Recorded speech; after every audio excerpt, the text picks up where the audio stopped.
Alright, how's she going, eh? Just kind of mocked up the rod, and I think I put a little pinhole in her, but nothing some 50-50 solder won't take care of. I can solder any rod shut, so I'm not too worried. So, the water pump usually has studs, and I thought it would clear. I thought it went on the inside. I obviously was wrong. I was too busy ripping things apart, ripping and tearing, but it has studs like so. Well, she won't clear with the studs. I thought I could dent the bottom of the tub in a little bit and it would clear, but nada.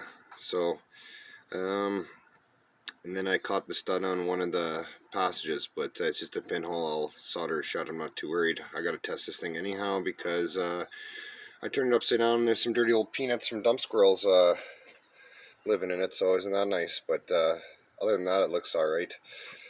So I'm going to have to use bolts.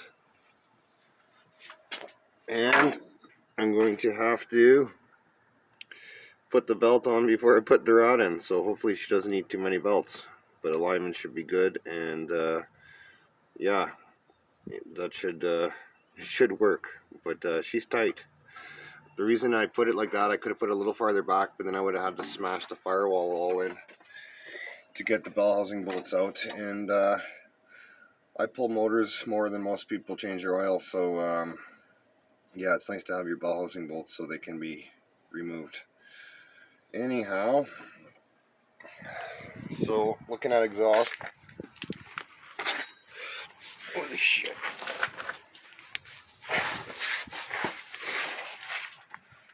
Alright. So there's the outlet. I put the starter in. No bullshit, I bought that starter off Rock Auto. It was 20 bucks. Don't ask me how.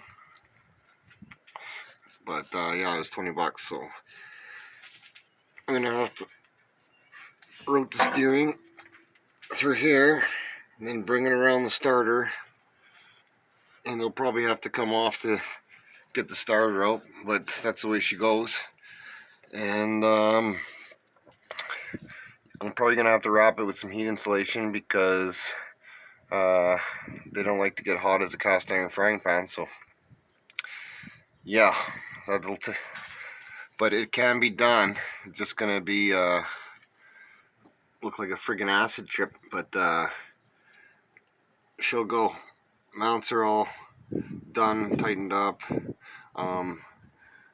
I'm gonna clearance, even though there's about 1/8 of an inch between the oil pan and the steering. I'm gonna give her a little, because sometimes, you know, things twist and bend and everything when it's under massive stress when you're launching, so no big deal there. This side is a breeze for the exhaust. I don't know why I can't see it. There she is. So it should be good. I'll run her down here enough to clear the oil filter, and then back she goes. But yeah, cross members in, done, bolted in. I'm gonna need a flexible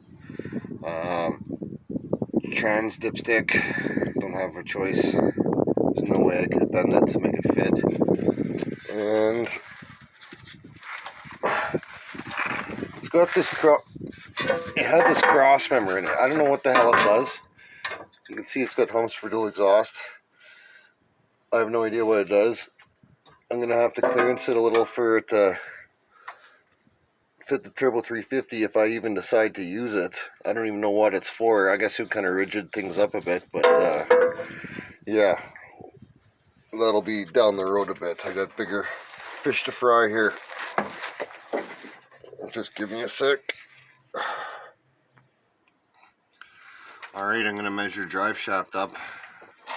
I know a guy that has a part or two. I called him up the other day and asked him if he's got any Turbo 350 yoke drive shafts kicking around, and he said I should have a few sticks, so I'm going to measure the old sucker up. But so what you want to do when you're doing your drive shaft, you want to push it in all the way. Make sure you lube up the shaft so it doesn't go in a seal dry, and push it in all the way and pull it out 3/4 of an inch like so.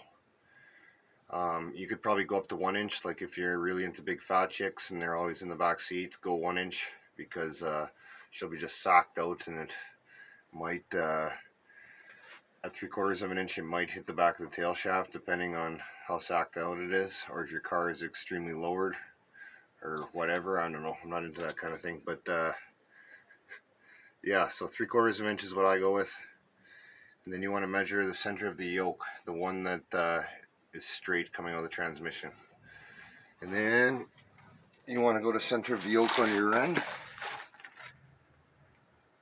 which would be the face of those strap pads right now, and or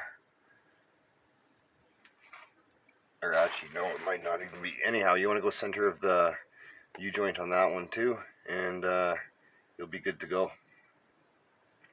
Alright, that's how I measure drive shafts, but we're making a little progress here, so it's better than going backwards. Alright, have a good one. Till next time.